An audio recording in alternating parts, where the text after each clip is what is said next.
Buboy is my name and welcome to the vlog. So, kamusta sa inyo mga kapisnge? What's up sa inyo? So, for today's vlog mga kapisnge, gumawa tayo ng DIY pizza. Napakasimple lang ng mga ingredients na ito. So, ito lang yung mga ingredients mga kapisnge. Yung hotdog, cheese, ham, then pineapple. So, bali itong bell pepper natin is optional lang naman mga kapisnge. Ito, tomato sauce. Hindi ko prepared kasi yung ketchup lang kasi kapag pizza, syempre kailangan sarap talaga yung sauce. Ito tayo yung dadala doon. So, tomato sauce ang kailangan natin. Depende sa inyo kung gusto nyo brand. Then, syempre, hindi mawala ang ating tinapay. So, niroll na natin siya. Kumbaga, pinlat na natin. Kaya, yan, medyo, ewan kung ginlat nga ba. So, yung mga kapisnge, huwag na natin patagalin. Pampisa na natin ang ating DIY pizza. First step mga kapisnge, yung parang pinaka-dough natin, yung tinapay. So, mga kapisnge, lagyan lang natin siya ng tomato sauce.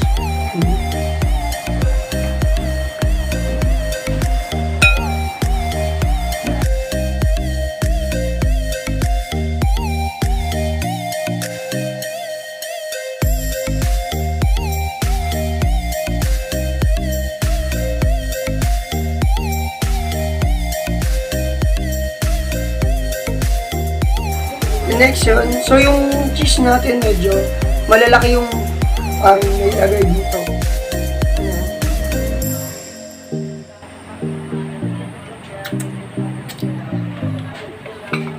Ayun, next na natin ay hotdog. Kamayin ko na kaya, no? So, kamayin na natin para mas mabilis, mas madali. So, pino. So, ito yung mga, siguro dalawa lang. Mga ilan. So, tatlo. So, isang tinapay siguro tatlong piraso. So, yan. Then, yung bacon, kasi yung ham pala, sorry, yung ham. Lagyan natin yung ham. Yan. Siguro yung ham, kahit 4. So, depende rin kung marami matitira mamaya. Kasi pagkakasyahin pa natin, bali. Dalawang haba ng tinapay yung binili natin. Para kasi, imumukbang din natin siya ngayon sa vlog na ito. So, yung pineapple. Yung pineapple, konti lang talaga kasi. Konti lang yung pineapple natin. So, parang pampano lang siya.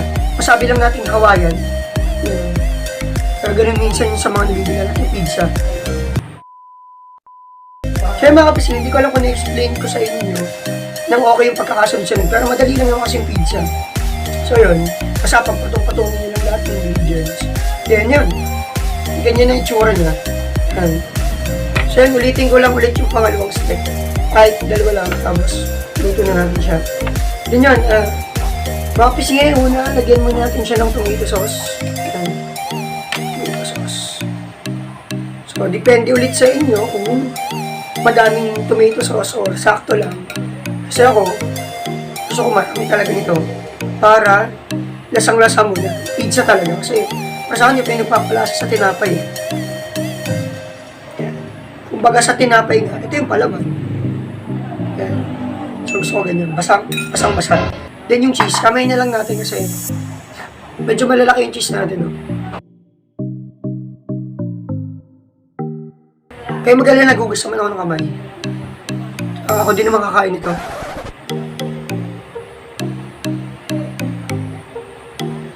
Then yung hotdog.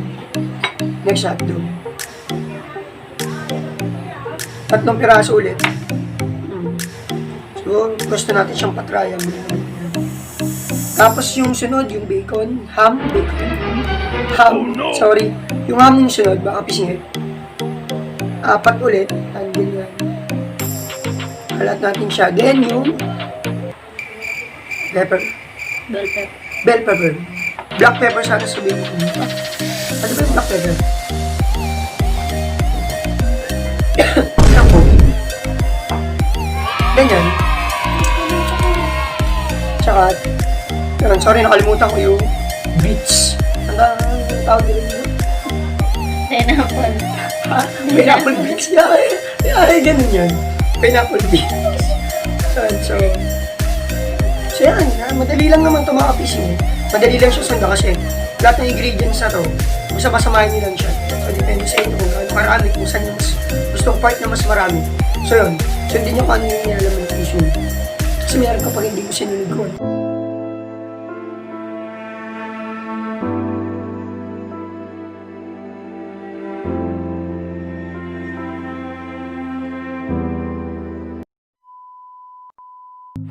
Then yun, pagkatapos nito na magawa mo lahat to, lahat ng tinapay, malagyan natin siya ng mga toppings. So, itong fried lang natin siya. Tatakluban mo lang, siguro mga 5 minutes. Gawin mo na. Basta depende sa inyo. Takluban mo lang siya, tapos depende sa inyo kung gaano katagal. Pag nakita nyo okay na satisfied na kayo sa luto. Kasi, naprito na rin naman itong mga hotdog, fried na rin siya. So, umpisa na natin.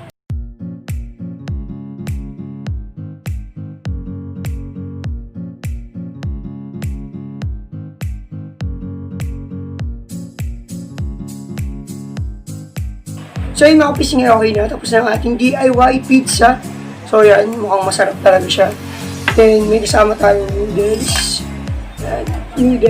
and syempre di mawala sa Philippines, Sprite. So huwag natin patagalin, gutom na ako. So umpisa na natin itong mukbang. First bite is yours.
Hindi ko na kaya. Ay, pare! Ano ka? Upos na pa lang eh. Bakit sa dyan? So, hindi natin kinayang ubusin yung 11 pieces ng DIY pizza. Pero yun, masaya ko na natapos natin tong DIY pizza natin. Okay, sobrang sarap niya. Then, lalo na yung cheese, lalo na pag dinamihan niyo yung cheese, sobrang solid yung lasa. Tapos, medyo lutuin niyo din para medyo crunchy. So yun lang for today's vlog, parang paulit-ulit ako. Then, ayun, gusto ko lang ulit mag-thank you. Sa lahat ng sumuporta, sa lahat ng nag-subscribe. Thank you sa lahat kasi 100 subscribers na tayo. And para sa akin, isang malaking achievements yun. Bilang isang baguhan sa YouTube, bilang isang baguhan na YouTuber, para sa akin isang napakalaking achievements, paulit-ulit. Pero yun, sobrang thank you sa lahat ng sumuporta. And please, supportan niyo pa ako sa mga susunod dating vlogs. And kung may mga gusto kayong ipagawa o may gusto kayong makita sa ating channel, please, comment nyo lang #Buboy TV. And kung ano man yung mga gusto nyo, like pag-luto man yan, pag-mukbang, kahit ano, pipilitin natin gawin lahat ng inyong request. Please don't forget to subscribe and hit the notification bell para lagi kayong updated sa ating mga susunod na video or vlogs. So ayun, hanggang sa muli mga pisngi, maraming salamat and God bless. Let's go!